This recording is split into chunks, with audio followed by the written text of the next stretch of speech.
এই মসজিদে আজকে যারা এশার নামাজ আমরা আদায় করলাম, আমাদের মধ্যে এশার নামাজে আল্লাহর কাছে যার বিনয়, যার ছোট হওয়া, এই গোলামি করার সময় যে আল্লাহর কাছে সবচেয়ে বেশি ছোট হয়েছে, ওই ব্যক্তির এশার সালাত আল্লাহর কাছে তত বেশি কবুল হয়েছে।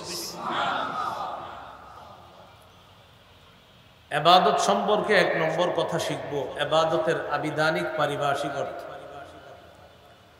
2 নম্বরে শিখবো আমরা পবিত্র কোরআনে ইবাদত কত প্রকার। 3 নম্বর হাদিসে ইবাদত সম্পর্কে কি বলা হয়েছে।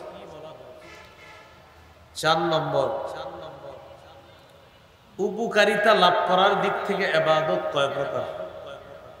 আমরা যে সওয়াব কামাই করি ইবাদত করে, এই সওয়াব যে কামাই করলাম, এই সওয়াব কামাই করি যে ইবাদত করে, সেই ইবাদত কয় প্রকার।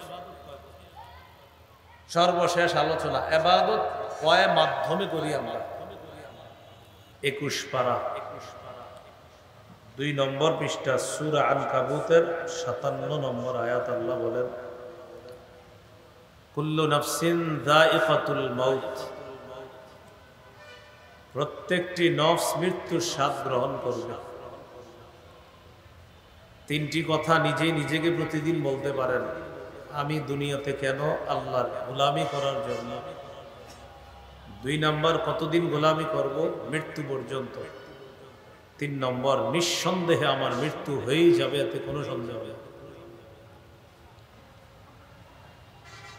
তাহলে আমাদেরকে সৃষ্টি করেছেন আল্লাহ তার ইবাদত করার জন্য। মুসলমান জীবনের প্রতিটা ক্ষেত্র, প্রতিটা মুহূর্ত ইবাদতে কাটাবে। এটা হলো মুসলমানের জিন্দেগি, 24 ঘন্টা বন্দেগি। মুসলমানের জিন্দেগি 24 ঘন্টাই বন্দেগি। মুসলমানের কোনো মুহূর্ত ইবাদত মুক্ত থাকতে পারে না। এটা কেমনে সম্ভব? আমরা তো ঘুমাই, আমরা তো খাই। মুসলমান খায় যখন সুন্নাহ মোতাবেক, তখন তার খাওয়া এটাও ইবাদতের অন্তর্ভুক্ত হয়ে যায়। খাবারের শুরুতে সুন্নাহ মোতাবেক খাবার শুরু করে, খাবারের লোকমা সুন্নাহ মোতাবেক গ্রহণ করে, খাবারের প্লেট সুন্নাহ মোতাবেক হয়, খাবার গ্রহণ করে পেটের মধ্যে সুন্নাহ মোতাবেক। রাসূলুল্লাহ সাল্লাল্লাহু আলাইহি সাল্লাম যেইভাবে গোলামের মতো খাইতেন, এইভাবে আমি আপনি গোলামের মতো খাই। নবীজি বলেন, আকুলু কামা ইয়াকুলুল আবদু, একজন গোলাম যেভাবে খায় আমিও ওইভাবে খাই। এর মানে হলো আল্লাহ রিজিক আমি গ্রহণ করতেছি, রবের রিজিক আমি গ্রহণ করতেছি। আমি কতটা ছোট হওয়া দরকার আল্লাহর কাছে। খাবারের শেষে আবার দোয়া পড়া। মুসলমান বাথরুমে যায় তো আগে দোয়া পড়ে, বাথরুম থেকে বের হয় তো দোয়া পড়ে। এই যে মাঝখানে কোনো ইবাদত বন্দেগী করতে পারে নাই, 2 যে সুন্নাহ মোতাবেক তার এই কর্মটা হয়েছে, সুন্নাহ মোতাবেক হওয়ার কারণে সুন্নাহের সওয়াব নিঃসন্দেহে আল্লাহ দান করেন। মুমিনের প্রতিটা ক্ষেত্র, প্রতিটা মুহূর্ত যখন আল্লাহ আর রাসূলের দেখানো পথ অনুযায়ী হবে, মত অনুযায়ী হবে, তখন মুমিনের 24টা ঘন্টাই ইবাদতের অন্তর্ভুক্ত হবে। তাহলে মুসলিমের জিন্দেগি, মুমিনের জিন্দেগি 24 ঘন্টা বন্দেগি। তো 3 কথা আবার বলি, আমি কেন? আল্লাহর ইবাদত করার জন্য। কতদিন? মৃত্যু পর্যন্ত। 3 নম্বর, মৃত্যু হয়েই যাবে, এ কথা চূড়ান্ত সত্য কথা। এ হলো আজকের আলোচনার ভূমিকা, আজকের মূল আলোচনা। ইবাদত সম্পর্কে 5টি কথা আমরা শিখব। 5 কথা আলোচনা হবে, আমাদের আলোচনাটাও শেষ হয়ে যাবে। খুব মন দিয়ে যদি আপনারা শুনেন, আমি আশাবাদী, আমি আপনি আমরা মিলেমিশে কিছু বিষয় শিখতে পারবো ইনশাআল্লাহ।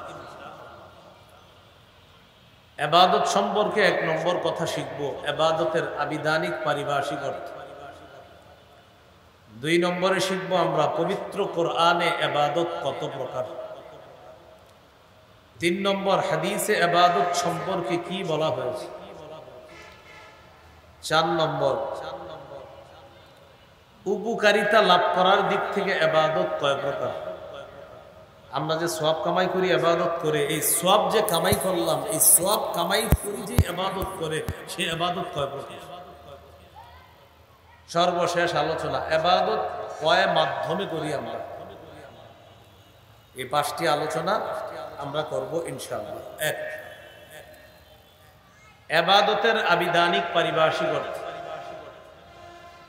একটা কিতাব আছে নাম আল উবুদিয়্যাহ। আল উবুদিয়্যাহ এটা হলো আরবি, এটার বাংলা হলো দাসত্ব। এই কিতাবের 23 নম্বর পৃষ্ঠা আছে। ইবাদতের অর্থ হলো মানাহু আয-যুল। ইবাদতের আসল অর্থ হলো নত হওয়া, বিনয়ী হওয়া। আল ইবাদা ফিল ইসলাম একটা কিতাব আছে, ওই কিতাবের 28 নম্বর পৃষ্ঠা আছে। কুল্লু খুদুইন লাইসা ফাওকাহু খুদু'। প্রত্যেক এমন বিনয় যেই বিনয়ের পরে আর বিনয়ী হওয়া যায় না, এটাকে ইবাদত বলে।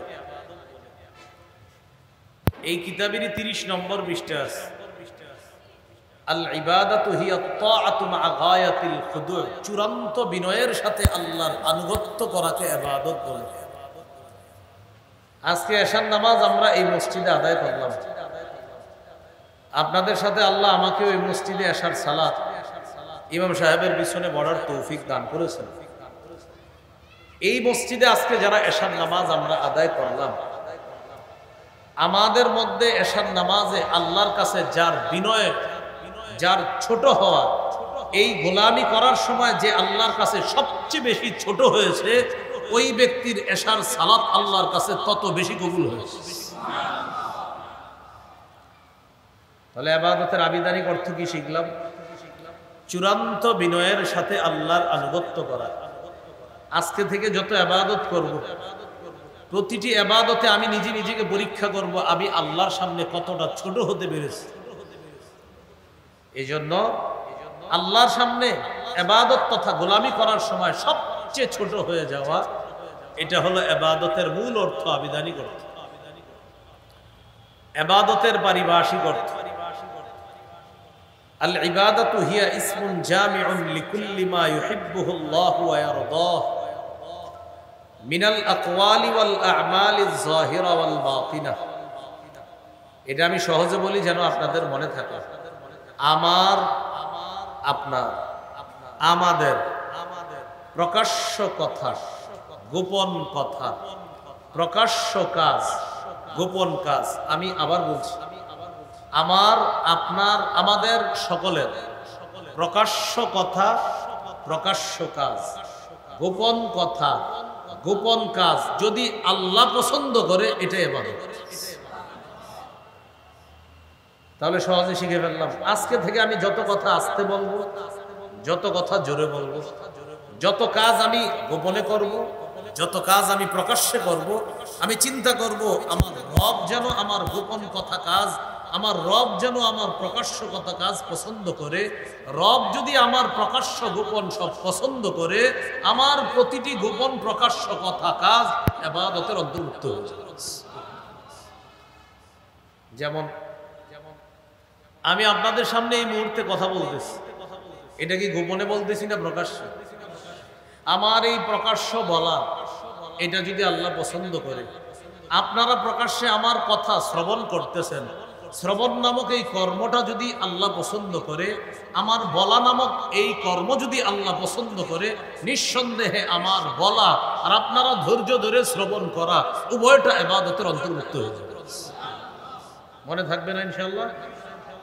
তাহলে দুইটা জিনিস শিখলাম, এটা আবিধানিক, পারিভাষিক। আবিধানিক মানে আল্লাহর কাছে যত ছোট হওয়া যায়, এটা ইবাদত। আর পারিভাষিক অর্থ হলো প্রকাশ্য কথা, প্রকাশ্য কাজ, গোপন কথা, গোপন কাজ যদি কে পছন্দ করে, আল্লাহ, এটাই ইবাদত। আল্লাহ আমাদেরকে ইবাদতের অর্থ বুঝে আজকে থেকে আমার, আপনার, আমাদের প্রতিটি কথা কর্ম যেন রব ইবাদতের অন্তর্ভুক্ত করে নেয়, আল্লাহ এমন ভাবে চলার তৌফিক দান করেন।